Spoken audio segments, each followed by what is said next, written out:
It's Veritas Forum with Dr. Craig Johnson, Professor in Residence of Chalcedon Christian Academy and Pastor of Bethel Christian Fellowship in Agora Hills. Welcome to the Veritas Forum. My name is Craig Johnson. My guest, James Patrick Holding, president of Tecton Apologetics, a wonderful internet presence, and author of Shattering the Christ Myth. Welcome, JP. Thank you, Craig. We're going to talk about something that is so revolutionary, a Christian actually responding to the Christ myth thesis. What is the Christ myth? The Christ myth thesis at its core simply says that Jesus did not exist. Now, not even as a person. Now, we're accustomed to critics of Christianity saying that Jesus wasn't the Son of God, did not rise from the dead. This goes even further. This gets rid of all the arguments against the resurrection of Jesus or against the salvation offered by Jesus by simply saying he didn't exist at all. He wasn't even a person on earth. So it's sort of like the latest fashionable shortcut for the critics of Christianity. Let's just make it easy and say he never even existed, and then we don't have to deal with the rest of that stuff. So one fell swoop, right? The submarine just blows the bottom of the ship out. Mm-hmm. It used to be Lord, Liar, or Lunatic, the trilemma. Now it seems to be Lord, Liar, Lunatic, or Legend, where they're now realizing if we can deny there's a shred of evidence to support the historicity of Jesus, then of course Christianity is at best fraudulent or invented by later believers, and then those words and things are put back in the mouth of Jesus. So give us an idea of how prevalent the Christ myth is in our time. Well, initially, some years ago, when it first started, the only person who was really theorizing it to any extent was a fellow named George Albert Wells, G.A. Wells, and he published about 6 or 7 books promulgating this idea of the Christ myth.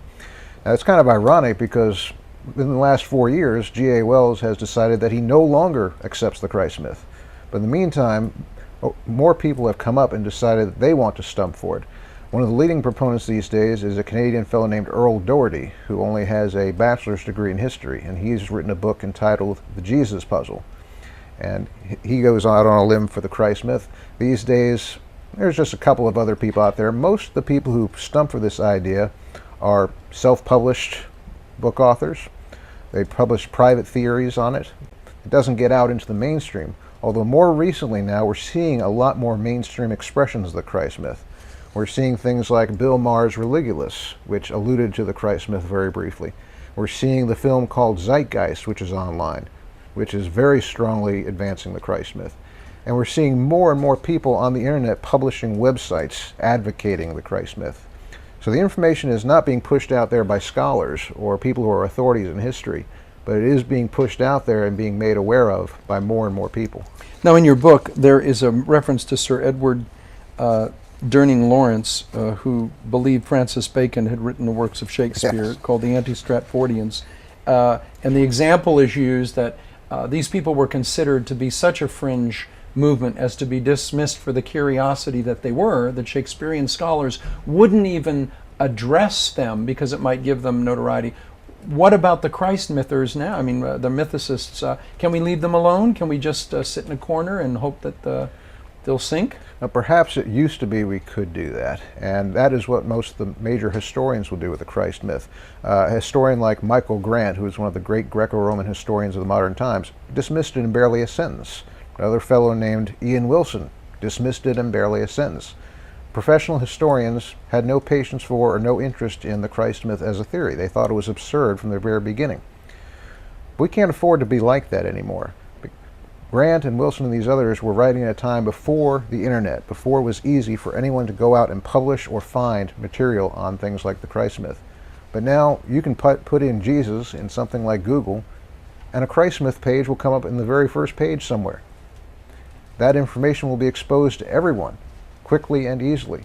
Now let's break down a definition of the Christ myth. You've given a broad definition. Mm-hmm. What are they advocating? They are advocating simply that Jesus did not exist. Now, there are 2 basic forms to that, and we'll be talking more about those. One form of the theory is what I call the silence thesis, which is an advocacy that the New Testament itself indicates that Jesus did not exist as a person on earth. Generally speaking, the Gospels are dismissed as legendary records, and the letters of Paul are said to indicate a Jesus who is a spiritual being in heaven, not a man who walked the earth. The second version of the Christ myth, and these are not mutually exclusive, is what can be called the pagan copycat thesis. And that's the idea that the story of Jesus was stolen from stories of pagan gods who were also crucified, put in a tomb, rose from the dead, born of a virgin, what have you. And which is said of these gods depends on which god you're talking about, and we can talk about specifics another time on that. So if someone runs into this idea, basically, how is it going to look? Someone's going to say there's not a shred of historical evidence that Jesus Christ ever existed. Then someone's going to say, well, what about the reliability of the four Gospels? You know, what I've noticed about arguments like that, what these Christ mythers will do is they'll do something I call hurling the elephant. And when you come up with something, I could say, well, what about the Gospels? They'll throw something back to you that says, well, they're all late and legendary. And now all of a sudden, instead of having just one argument to deal with, which is Jesus didn't exist, you now have 5 arguments to deal with. Jesus didn't exist, and all 4 Gospels, 1, 2, 3, 4, are fake, are legendary, were not written by the people who wrote them. And so what they'll do is they'll pile these arguments on top of you. They'll throw the whole elephant at you, and you're left holding the elephant crushed underneath it. The average person already doesn't know how to answer the charge that Jesus didn't exist. How are they going to answer the charge now that the Gospels are not authentic? They're not ready for this kind of thing. So they're going to say the reliability of the New Testament documents, they're unreliable, they're late, they're legends, they're later church reading their experience back into the mouth of Jesus, etc., etc. What are they going to say about other tenets of Christian doctrine? Well, when that's all invented, it's all after the fact? Yeah, or it depends on the theory. The pagan copycat theory will say the ideas of salvation were stolen from the pagan gods. The silence theory will say that the salvation ideas are basically the same, but it's belief in a man who didn't exist on earth. So give us more on the silence dimension here. Okay. What is the silence dimension? Okay. The silence dimension will look mainly at the letters of Paul and the other New Testament epistles, and they'll say, gee, Paul is not saying a whole lot about the life of Jesus. He doesn't mention things like he was born in Bethlehem, lived in Nazareth, doesn't mention Mary and Joseph. And so what they'll do is they'll say these lack of anchor points, earthly anchor points, indicates that Jesus lived in heaven somewhere or in some spiritual realm, not on earth. The lack of details is the most critical part of the silence thesis. So they can make a list, they didn't mention, of all the basics, and then say, therefore, now you make a very important point in Shattering the Christ Myth, talking about a high context society versus a low context society. That's right. Define those two, because I found that fascinating. Okay. The difference between those two, a high context and low context society, can be summed up this way. In a high context society, people take a lot of information for granted. Whereas in a low context society, they tend to repeat information over and over, even if it is already known by other people. Now, generally, there are some societies that are high context, while others are low context. Modern Western nations are generally low context. The world of the Bible, the Greco-Roman world, was very high context. There are a lot of different reasons for that. Some of it has to do with the fact that being that they were 90% illiterate, they had to take a lot of information for granted. They had to use a lot of, we might say, code words, so that they could transfer information quickly without having to waste time on reading. Now, we're a low context society. We like to talk a lot. A member of a high context society would say of a person in a low context society, you talk too much and you don't say a lot. That's how they would put it. Now, we can imagine this, though, even in our own society, even though we're low context. We have higher context settings, even in our own low context society. You take your family, okay? You have a lot of inside jokes, probably. You have a lot of events that you've experienced together. You have some Thanksgiving dinner or something where Uncle George showed up pretending to be a pirate, and he had a lot of fun with that. And thereafter, you guys in your family might go to each other, "Arr, how you doing?" And everyone will remember that Thanksgiving dinner, everything that happened at that Thanksgiving dinner. Now, what's an outsider going to think when he sees you guys going, "Arr," to each other? He's going to think you're crazy. Yeah. He's not going to know anything about that Thanksgiving dinner. So you are a higher context society to that outsider. Okay? You see how this works now? Yes. So in a high context, they were a culture of memory at the time of Jesus. You would have to mention just very little to get them to spur in their mind. For instance, you could start quoting a scripture verse. In their mind, they would finish the verse. Precisely. And yet today, in a low context society, we would have to quote the whole chapter of the Bible and then teach them what it means and then fill in all those gaps. So they were a culture of memory in that day. They'd want to hear it again and again. We'd want to hear all the details again, whereas they would have no need to do that. Just to use a practical example I gave, the crucifixion. The silence theorists will say, well, all they say is that Jesus was crucified. They don't say it happened at Golgotha. They don't say the Romans did it. They don't say this and this and this. All of that would have been taken for granted simply by the mention of the word crucifixion. All that is a given. With reference to Jesus, it all would have been a given. The word crucifixion or crucified or cross would have become, you might say, a code word for the Christians. So they would have understood, yes, I remember this happened at Calvary or Golgotha. This happened when the Romans did it. The Sanhedrin condemned Jesus. We remember all this. So the expectation is they would have to say everything about everything in order to be a credible document, which is impossible. If you applied that to any other... Precisely. That is a low-context society's expectation, that they will go on and say everything again and again and again, even if it's not necessary. In the case of the New Testament, when Paul is writing to people who have been Christians 10 or more years, such as the Corinthians or the Galatians, they already learned all this stuff long ago.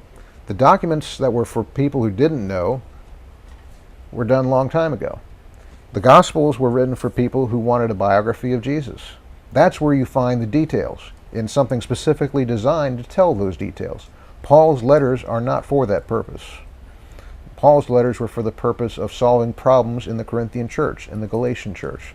So we shouldn't be expecting him to go back over all these details again. Now, I understand there was a rabbinic teaching method called remez, where a rabbi would begin to quote the beginning of a verse and would teach in that sense, and the hearers would know not only the full text and the full, what we would call the full chapter, but they would understand all the teaching appended to that, because they were a culture of memory. We are not like that today. That's right. So it's a category mistake. They're expecting a low context society, and they're imposing that anachronistically on 2,000 years ago, right? Exactly right. And that is what one of the specialists in this kind of thing said specifically. He said the problem is too many of us read the New Testament as though it were a low context document. Now, the guy who said that, the scholar who said that, did not have the Christ myth in mind. But that fits in perfectly with the silence thesis. They are reading the New Testament and having low context expectations they are imposing upon it. So, simplistically, these guys are saying, look at the epistles. They don't repeat all of the enormous details we find in the four Gospels. Therefore, they're suspicious. That's so right. Take that a little bit further. They're why? So we know high context, low context. They're wrong there. Where else are they in error? The thesis goes on saying that any reference therefore to anything like being crucified or being related to David, descended from David, there must be some other explanation for it other than the plain meaning we would take from it. Now, how they explain some of these different things is a wonder to behold. When it comes to Romans 1:3, which says that Jesus is the seed of David, the explanation is, well, Paul believed that Jesus was descended from David in the spirit realm somehow. We don't understand exactly how, but that's how it was. It was a spiritual descendancy. Other citations, they will take something like 1 Thessalonians 2:14 through 16, which refers to the Jews crucifying Jesus. They will say, well, that was interpolated, added into the text of Thessalonians at a much later date. It wasn't part of Paul's original letter. And we don't have time to go into details and arguments on that. But see, what they'll do is they'll come up with any contrivance they can to explain away some of these very plain references. Another one of my favorites, in Galatians and in Corinthians, where it refers to the brothers of the Lord, the brothers of Jesus. They will say, well, that referred to a special sect called the brothers of the Lord. They were not his physical brothers. They were not his blood brothers. It was a special sect, kind of like the religious people will call each other brother, like you and I will. They'll say, well, that was a sect called the Brothers of the Lord. The grammar for that is entirely incorrect for those passages. It clearly refers to someone who is a physical brother. But they need to come up with explanations like this, because otherwise what they say falls apart. So a person who is not educated in these areas picks up these big, thick books, and they begin to read, and they begin to wonder, the virgin birth isn't mentioned in every epistle. Often people say the word Bible isn't mentioned in the Bible. But that seems to be a very important thing. People that are reading or encountering this for the first time, they have no frame of reference with which to evaluate these claims. No, it's being brought up for them for the very first time. They just do an internet search looking for something else, so then they find this other thing. So, well, I wonder what that says, and then it explodes in their faces. It just comes up entirely by surprise on them. Jesus didn't exist, and here's why. Wow, I never thought of that. How can I answer that? Yes. Where do I go? Well, James Patrick Holding at Tecton Apologetics is the presence on the web where you can go. Shattering the Christ Myth is a book you can buy on Amazon.com. Now, let's go a little bit deeper with the... Are we dealing with scholars here?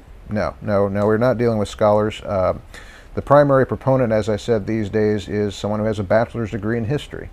G.A. Wells was not a historian. He was a professor of German. He taught the German language. The only people who have any qualifications who advocate this, there's a gentleman named Robert Price, who is an apostate biblical scholar. He is a New Testament scholar. But he advocates many other strange things as well, such as that the sayings of Jesus might be better preserved in the Muslim Sufi tradition than in the New Testament. So he is way out on the fringe. And you'll find some people on the Internet Infidels website who advocate this idea. There's one fellow in particular named Richard Carrier, who has just recently gotten his PhD in history. And because he has read Doherty's works, he is somewhat sympathetic to the Christ myth right now, and he is saying he's going to look into it. But for the most part, the people who advocate this thesis are not trained, they are not historians, they are not scholars.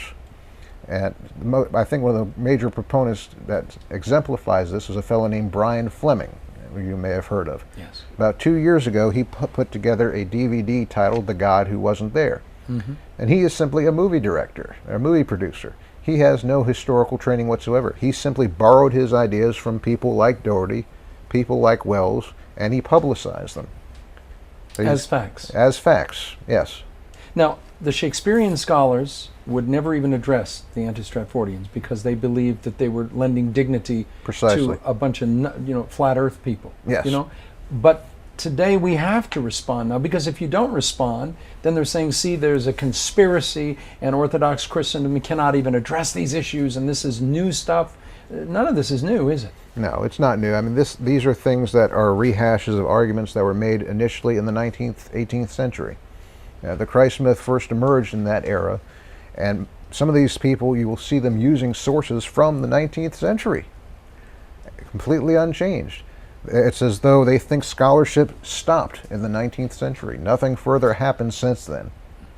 That's how it is with many of these people. You on Tecton Apologetics, you are always dealing with critics and skeptics, and you're on the cutting edge of what's going on. What is the depth of the impact, you think, negatively, that the Christ myth thesis has had? Have you been able to measure the impact in the Christian world and the secular world? I can only speak for the fact that I've found many, shall we say, anti-personal testimonies from people who say that they were exposed to some of this material and it completely changed their minds. Perhaps if I can read a couple of these, okay? One fellow said, "I was raised as a Christian and have always felt an emptiness in all the teachings and rituals that I was initiated into. It is a relief that there are others who seek the truth," all in capital letters, "and are willing to share it." Then another said, "After reading this book on the Christ myth, there is no way I can ever again imagine Jesus as a literal historical person, or think of Christian origins as anything but a Wild West-like schizophrenic disarray of competing sectarian cults." And now let me read the saddest one of this collection that I have here. "For most of my 49 years, I have been a pretty serious Christian. I have lately allowed myself to open my mind and read literature that may not necessarily agree with what I've always believed. This particular Christ myth book is a very well-researched book that allows the author's arguments to be quite convincing." Now, if someone who is a Christian for 49 years can be convinced by this sort of thing, I don't think we need to leave it alone. I think we need to aggressively address it.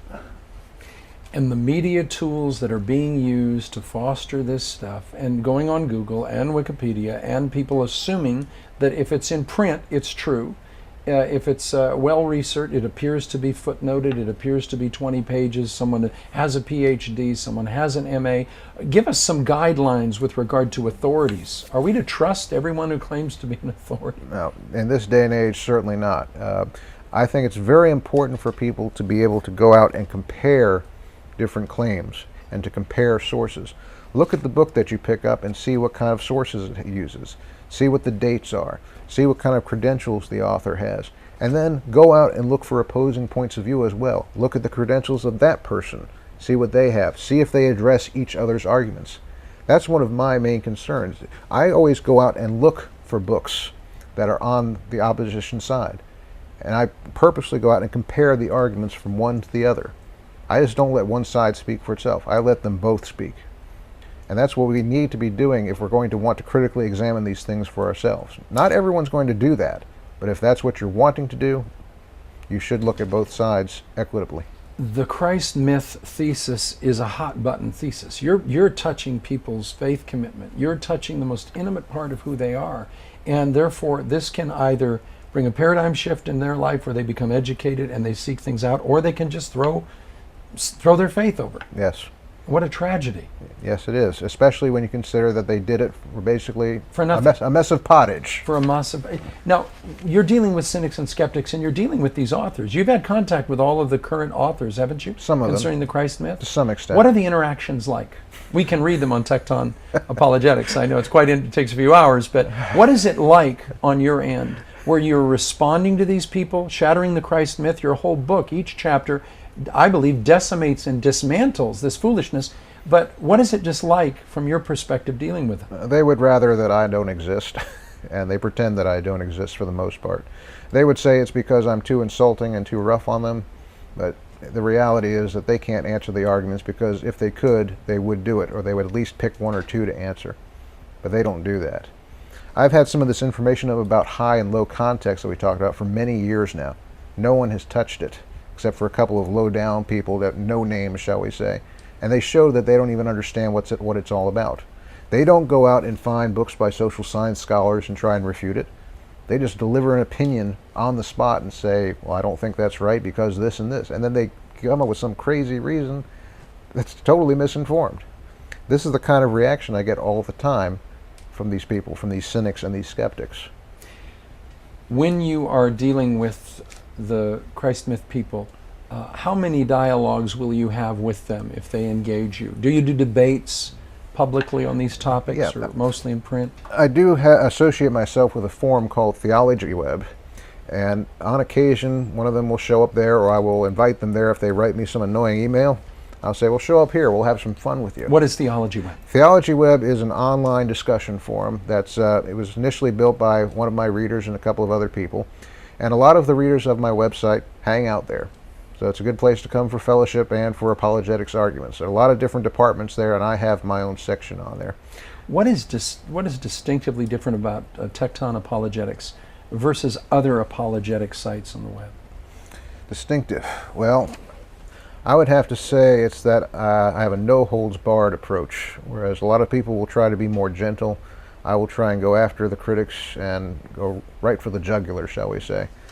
Which a lot of people are unwilling or afraid to do. They feel that, well, Jesus said we should not be aggressive. Well, Jesus was very aggressive at times when the conditions called for it. Tell me a bit about the Christ myth methodology.